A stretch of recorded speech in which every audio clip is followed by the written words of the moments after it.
Hello friends, இன்றைக்கி நம்ம என்ன பார்க்க போகிறோம்னா ஆயிஸ்டர் மஷ்ரூமை எப்படி நம்ம டேஸ்டியாக சமைக்கிறதுன்றது தான் இந்த வீடியோவில் பார்க்கலாம். வாங்க வீடியோக்குள்ளே போகலாம். ஃப்ரெண்ட்ஸ், இப்போ நம்ம கட் பண்ணி க்ளீன் பண்ணி எடுத்துருக்க மஷ்ரூமை கொஞ்சமாக எண்ணெய் சேர்த்து இதை நம்ம வதக்கி எடுத்துக்கலாம். மஷ்ரூம் மட்டும் நம்ம வதக்கி எடுத்துக்கலாம்.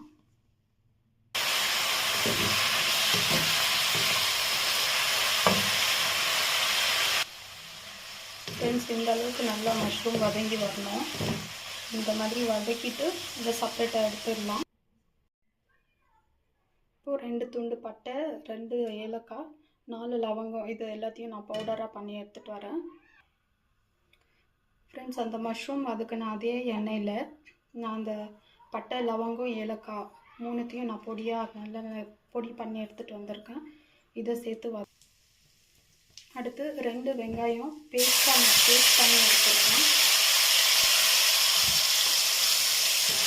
இந்த பேஸ்ட்டை நான் நல்லா அந்த பச்சை வாசனை போகிற அளவுக்கு நல்லா வதக்கி எடுத்துக்கிறேன். ஃப்ரெண்ட்ஸ், இதோட கலரே ஃபுல்லாக ப்ரௌனிஷாக சேஞ்ச் ஆகணும். அந்த அளவுக்கு நல்லா வதக்கணும். இதை நல்லா வதக்கி ஃப்ரெண்ட்ஸ், இந்த வெங்காயம் பேஸ்ட் நல்லா இந்த அளவுக்கு நல்லா சுண்டி வந்திருக்கு. ஃபுல்லாக அந்த பச்சை வாசனைலாம் போகிற அளவுக்கு நல்லா வதக்கியிருக்கேன். இப்போ இதை சைடுக்கு தள்ளிடலாம். சைடுக்கு தள்ளிட்டு நான் சின்னதாக ஒரு பீஸ் பட்டர் சேர்த்துக்கிறேன்.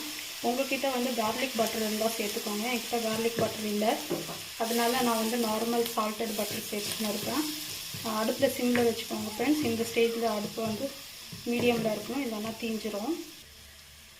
ஃப்ரெண்ட்ஸ், இந்த பட்டர் நல்லா மெல்ட் ஆனதும் இந்த பட்டரில் நான் ஒரு 1/2 ஸ்பூன் இஞ்சி பூண்டு பேஸ்ட் சேர்த்துக்கிறேன். இந்த இஞ்சி பூண்டு பேஸ்ட்டை சேர்த்துக்கணும். சிம்மிலேயே வச்சு நான் இதை நல்லா வதக்குறேன். இதை நல்லா அந்த ரா ஸ்மெல் போகிற வரைக்கும் வதக்கிடலாம். ஃப்ரெண்ட்ஸ், அடுத்து தக்காளி 2 தக்காளியும் நான் பேஸ்ட்டாக அரைச்சி எடுத்துருக்கேன். இதையும் சேர்த்துக்கலாம். இதையும் சேர்த்து நல்லா வதக்கி எடுத்துக்கலாம். ஃப்ரெண்ட்ஸ், தக்காளியும் நல்லா வதங்கிடுச்சு.